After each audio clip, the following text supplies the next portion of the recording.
Oi, gente, tudo bom? Aqui é o Vitor e voltei, né? Estamos aí fazendo vídeo de novo. Eu vi em algum lugar que fazer vídeo pro YouTube agora em 2026 vai ser muito bom, então acho que eu preciso reativar o canal, né? Começar a fazer ahm, com mais frequência, né? Mais vídeos com mais frequência. E, bom, na verdade eu voltei aqui porque eu tinha algumas coisas para falar, né? Eu tava pensando, principalmente para quem me segue no Instagram, tem um post que eu publiquei nos stories há um tempo atrás, onde eu falei que eu fui selecionado lá, eu mostrei a lista dos selecionados para uma antologia de contos, tal, chama Sombras de Dentro, tal. Não vou entrar em muitos detalhes a respeito da editora nem nada, mas eu recusei. Eu acabei não aceitando fazer parte dessa antologia, por um motivo muito bem simples, na real, né? Eu dei uma olhada no contrato, eu li o contrato, mas eu acho que uma boa dica para quem está querendo entrar nesse mundo da literatura e tal, é ter sempre um advogado amigo ou um advogado contratado para poder dar uma lida em contratos caso você tenha alguma dúvida, né? E daí meus advogados, eles leram o contrato, falaram ali algumas coisas, mas principalmente um deles notou que estava faltando cláusulas e tinha alguma coisa meio obscura sobre valores, sobre rescisão. Então, depois de conversar um pouquinho com os organizadores da antologia, eu acabei recusando. Falei, cara, eu acho que não vou assinar porque realmente não tá. Eu não me sinto seguro o suficiente para poder participar desse projeto com essas condições aqui. Eles não queriam refazer o contrato, porque um monte de gente já tinha assinado, os outros autores e tal. E eu acabei recusando. Eu não me sinto mal por causa disso, né? Eu acho que a partir do momento que você toma uma decisão, a decisão tá tomada, então também não adianta ficar sofrendo muito por causa disso. E até, bom, acho que fica uma dica aí para quem tá querendo fazer freela ou quem sabe entrar nesse mundo literário, é que, cara, às vezes a gente poupa certas dores de cabeça, né? E dizendo isso, dores de cabeça são algumas coisas que são frequentes em qualquer área, mas eu não esperava que eu tivesse tantas assim no mundo literário, né? Rolaram algumas fofoquinhas aí. Eu tenho um grupo só para falar disso, né, com os amigos também que participaram de cursos comigo, a respeito de problemas que a gente encontra como autores e como editoras, que acabam meio que se aproveitando do sonho da pessoa de querer ser publicado ou de querer ser lido para cobrar da pessoa valores assim absurdos e acaba meio que manchando toda essa realidade aí, né? Pessoas que estão tão focadas, querendo tanto participar dessa cena literária no Brasil, que acabam sendo engambeladas, né? Essa é a verdade. Não que isso tenha acontecido comigo, né?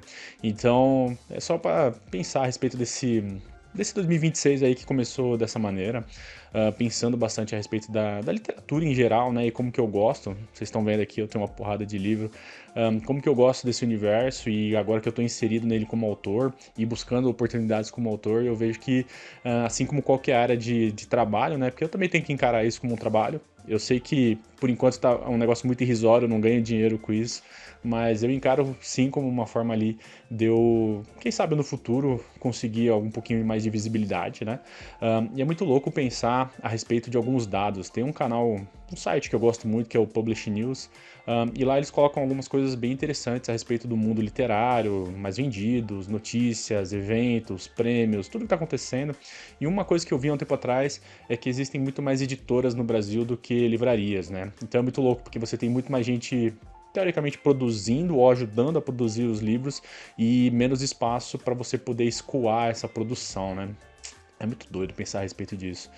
Bom, mas é isso, assim, eu não sei, eu não fiz esse. Eu não pensei em fazer esse vídeo ahn, com um roteiro na cabeça. Eu tava pensando mais a respeito de conquistas que eu tô pretendendo ter nesse mundo aí em 2026, né?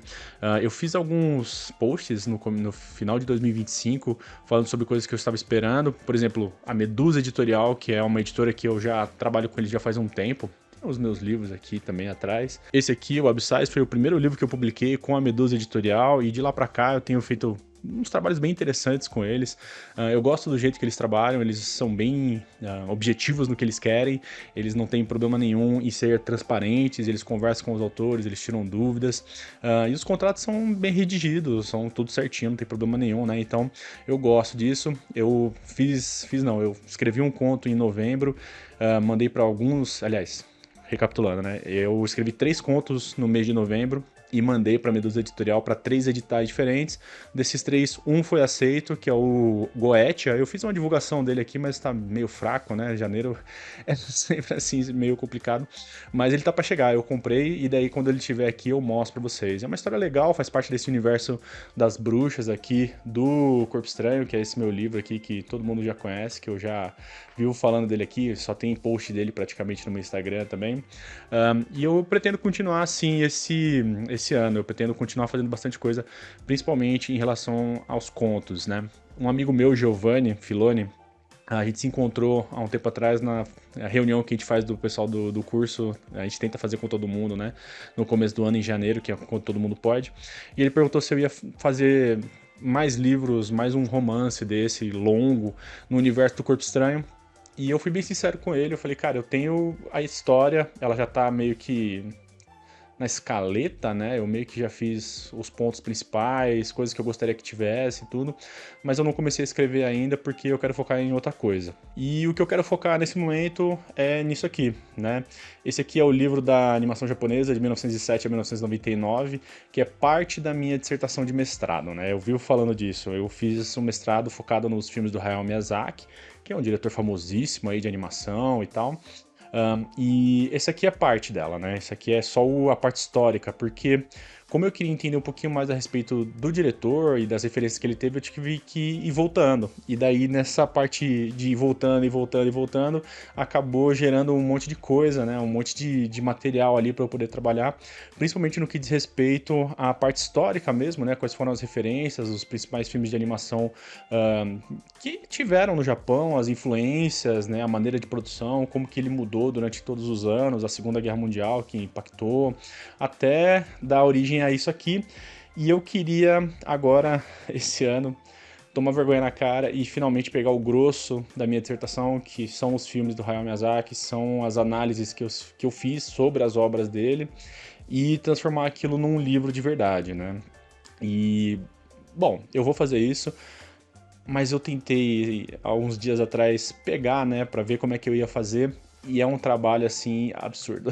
É um trabalho muito grande ainda, que eu vou ter que sentar com muita, muita, muita calma e revisar, e revisitar, e rever fontes, e rever tudo, né? Porque, sinceramente, a minha dissertação não é lá grandes coisas, eu não gosto muito dela olhando agora em retrospecto, mas também foi o que deu para fazer na época, tá? É muito louco porque o meu orientador, o professor Luiz Vadico, inclusive, se você estiver vendo isso, professor, um beijo para você, ele falou uma frase assim que eu nunca vou esquecer, que é: o que não aconteceu na sua vida nesses 20 anos, 20 e poucos anos que eu tinha, vai acontecer agora nesses 2 anos do mestrado. E realmente aconteceu, assim, foi uma viagem, assim, muito louca esse mestrado. E eu tava conversando com a Natália, minha namorada, e a gente literalmente enlouquece, assim, né? O mestrado, o doutorado é uma coisa que você fica tão mergulhado dentro daquele assunto, onde você meio que perde a cabeça um pouquinho para depois voltar, né? Quando você termina aquele processo todo. E daí eu quero pegar essa dissertação no mestrado e finalmente fazer um livro mesmo, transformar isso em algo que seja de alcance para o público, né? Porque a minha dissertação ela tá lá na biblioteca da universidade e ninguém vai pegar para ler aquilo, né?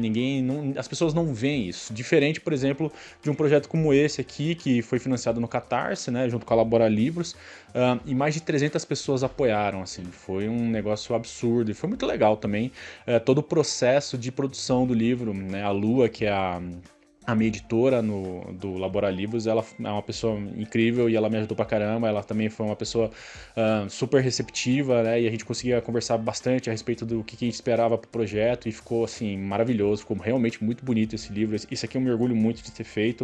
Eu acho que é um dos trabalhos mais importantes, assim, da minha vida, principalmente acadêmica, né? Porque isso aqui eu gostaria que fosse referência para outras pessoas que forem estudar animação, né? E, bom, no fim das contas, eu agora tô focado no Hayao Miyazaki. Eu tive no começo de janeiro, né, quando vira o ano, a gente tem aquela coisa de renovar e pensar a respeito do que a gente quer fazer pelo ano, né, as conquistas que a gente gostaria de ter e tudo mais. E daí eu pensei que tá na hora de eu finalmente pegar e transformar isso em alguma coisa valiosa e que vai chegar pro público, né, algo que as pessoas vão ler realmente, e conhecer a obra do Hayao Miyazaki, até aqueles que não conhecem ainda os filmes dele, tá na Netflix, tá, gente? Vocês conseguem ver isso aí. E ser lido, né? Eu acho que no fim das contas, a gente quer ser lido, né? A gente que escreve, a gente que produz algum tipo de obra de arte, um quadro, uma escultura, a gente quer ser visto, a gente quer que as pessoas vejam uma parcela da nossa mente que a gente não costuma mostrar. E a obra de arte serve para isso também. Não que eu seja grande artista, nem nada do tipo, assim, né? Mas principalmente nessa parte de confecção dos livros, eu sinto que é um pouquinho das minhas referências, todas que vocês estão vendo aqui, é um pouquinho de tudo que das nossas experiências e que a gente acaba sendo muito íntimo, e daí a gente acaba mostrando isso em forma de livro. Então, eu acho que é basicamente isso, assim, eu quero fazer bastante coisa esse ano, eu quero fazer o livro sobre o Hayao Miyazaki, eu preciso pegar a minha dissertação e rever tudo, né, como eu falei, vai dar um trabalhão, vai dar muito trabalho, mas eu quero transformar isso em algo que vai chegar para o público, né? Eu acho que essa é a minha intenção, no fim das contas. É isso, assim, eu não sei se eu tenho mais coisas para 2026 nessa parte literária. Eu comprei um caderninho no começo do ano, onde basicamente eu escrevi algumas coisas que eu gostaria de fazer, de mudar. E vamos ver, né? A gente nunca sabe como é que vai ser. A gente tá terminando janeiro agora e vamos ver como é que vai acontecer, né, gente? Mas de qualquer forma, se você tá vendo isso, se você ficou aqui até o fim, obrigado, né? É só um vídeo de eu falando, como é a maioria dos vídeos aqui, né? Eu não consigo mais editar com muita profundidade por causa do tempo mesmo, do trabalho e tal, e outras coisas que eu prefiro me dedicar e eu não tenho como pagar um editor, então eu vou editar ele da maneira que eu consigo, aos pouquinhos, tal, fazendo algumas inserções. Mas é basicamente isso, né? Uma das coisas que eu acho que eu gostaria de fazer aqui pro canal, voltar a fazer pro canal, na real, são aqueles podcasts onde eu falo do Hellboy. E eu parei, sei lá, no Despertar do Demônio, que foi uma das primeiras histórias ali dele, e eu queria retomar isso, eu queria poder colocar de novo esse projeto em prática, porque é um quadrinho que me marcou muito nesses últimos anos aí, 2024, 2025, porque eu não esperava que eu fosse gostar tanto. Inclusive, eu queria agradecer o Renan, tá lá em cima, eu não vou pegar agora, lá no alto.